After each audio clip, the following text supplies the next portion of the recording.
This week in green, your fast food is about to be outcast food. Well, not the food itself, but the fast food containers are public enemy number one in California. It's no surprise to hear that the Golden State will be at the forefront of major environmental changes as the LA Board of Supervisors has approved the official requirement that all takeout food containers or other takeaway diningware items from restaurants like plates and utensils be compostable or fully recyclable by 2023. Dine-in restaurants will not be allowed to serve food on single-use diningware. Places like food trucks and farmers markets will also have to abide by the new rule. This new ordinance will also ban the sale of expanded polystyrene foam, more commonly known as styrofoam, in items like coolers, diningware, and pool toys. Sheila Kuhl, LA County Supervisor, said, "Today's action is a major step forward in reducing our reliance on plastics and reducing its harm to human and marine health. It's time we put a fork in our use of plastics and took a bite out of the overwhelming amount of plastic county residents needlessly use." All the puns in there. The new law will carry a penalty for violating vendors from 100 a day to 1,000 a year. In order to keep up with serving food to the masses but staying eco-friendly, a new dining trend is popping up all over town. You've heard of food trucks? How about food troughs? Who needs plates or utensils when the food can be poured in a stylish feeding trough for you to bury your face in nachos, pizza, or sushi? You can tell all your friends that you're doing your part by eating exclusively in food troughs. It's time for us to put your hands behind your back and just dig in. So, food troughs. Food troughs. So I think that's where we're headed, especially in California. I think it's like we can't eat on anything, don't drink out of anything, just lick the bucket. If there's one thing I've always said, it's that horses have had it right from the beginning. They've had it right since the beginning. Animals know what to do. They know what to do. You don't need to separate the food. No. Pour it all in one thing, right? Please. Like one long trough and just go to town. Please. Yeah. Trough pizza. Yeah, Let's get into trough it. pizza. Yeah. So that sounds like an LA trend to me, don't you think? It does. It Yeah. sounds like something we would actually do here. People That at quote- Instagram. That quote. I know. What was her name again? I can't remember the LA board's County supervisor. County supervisor. Yeah. But yeah, she took advantage of it's time to dig a fork in and Stick a fork in plastic use. Yeah, it was great. Oh, well, we probably do need to stick a fork in single plastic use. Yes, it's a good point. Look, they've got the compostable ones pretty good. They work pretty well. Absolutely. I mean, well, no, I'm thinking about it. I feel like the last time I had one of those, like the fork spears all broke off. they all broke off and went in your teeth and in your food. I mean, we got to work on it, but everywhere that I go in LA mostly serves like paper straws now and biodegradable or compostable trays and all that kind of stuff. So yeah, I think that this is a direction we've been kind of heading in anyway, and that these companies have been doing anyway, and it'll cost more money. It'll make food even more expensive.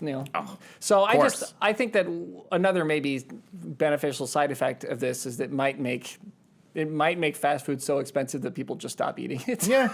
So maybe there's a silver lining is that we'll end up dining at home and eating more healthy. Yeah. But I do feel bad for the small businesses, not necessarily the chains. You guys can take a hike. No, I'm just kidding. Yeah.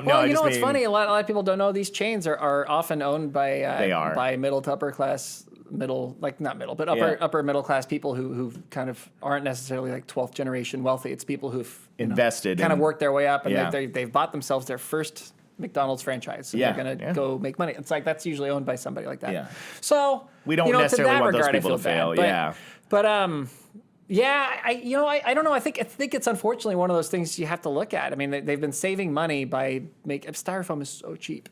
It is so cheap. So cheap. And they've been saving money by using it for years. And slowly, honestly, before this became popular, styrofoam has been slowly being taken out of a lot of these places already. Yeah. So that shouldn't be as hard to do for a lot of the companies. I mean, you look at most of the boxes and everything, they're made of paper now. I mean, they've pretty much they're trying to do sorted that out, and the forks and spoons and things, I think what this will do, it'll just speed up the tech so that it gets better, so that you're making better plastics, and eventually probably there'll be more stuff made from that. Yeah.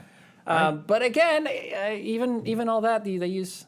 We just were talking about it on the last segment. I mean, they use fuels to produce a lot of that. So yeah, right. So I think in the end, this stuff's all nice. It's all really good, but it does come down to what is our energy plan? Yeah, absolutely. Where are we getting the energy from? Yeah, and I, for me personally, since we've been doing the show and since I've worked in environmental education, I'm sure most of you feel bad when you get like 18 stacks of styrofoam takeout containers at a place. You're kind of like, I really feel like we should just stop right now and eat everything that we have left, or I don't want to take this at all, because it does kind of shock you a little bit when somebody does still give you those containers. Like there's a place that I eat in my town, and whenever we take out food, it is wrapped in styrofoam and plastic, and I look at it every time, and I know they're doing their best just to get by, but I look at it and I go, man, this is all single use. There's got to be a better way, and it affects me. So I think that people are starting to feel like they want a solution, and that's a good thing.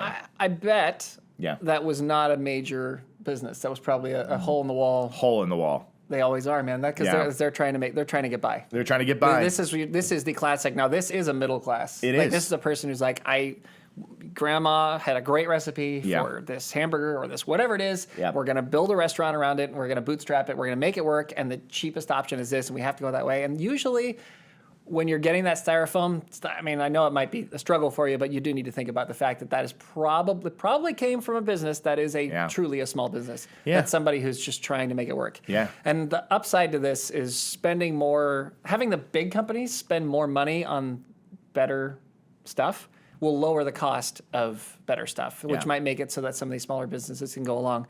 Yeah. But I don't necessarily agree that these smaller businesses should have to, as weird as that is as an environmentalist, I don't agree that the smaller businesses should have to deal with these kinds of restrictions. Yeah, and fines and whatnot, even like just the food struggling trucks, to things get like by. that. I just don't, because these are not millionaires. Right. These are folks who are just out there trying to make it work, have a living, get their kids to soccer practice. I mean, really. Yeah. So I do have some mixed feelings in that regard. I hear you there. I actually have the same sympathy as that I don't. I think that when it talks about the big companies, you go, but let's invest. Let's find a way to make this better and not have that be mass produced. You know, like if you go to a place that I won't drop the names here, but it's Express and a Cute Animal.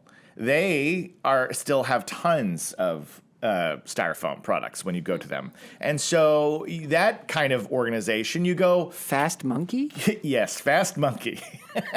Fast Monkey restaurants. I've never eaten at You've never eaten at Fast Monkey? Those guys are using a lot, and you go, I know that from the top down at this business, it is very large, and you probably could find a solution where you're not giving me my takeout in those containers. Speedy Chinchilla? Speedy Chinchilla, also very popular restaurant around the country. Good restaurant. Yeah, it's great. There's Fast Monkey, Speedy Chinchilla, and High Speed Llama. High Speed Llama. All those. You guys better get your stuff together. So before we end this subject, while there have been similar and successful ordinances passed in San Mateo County and Marin County, this new LA ordinance will affect by far the most people, with several thousand restaurants and food service establishments and over 1 million residents. So it's going to be kind of a big change for us here. And we'll see what happens from all of that. Hyper Mouse? We'll have more for you soon.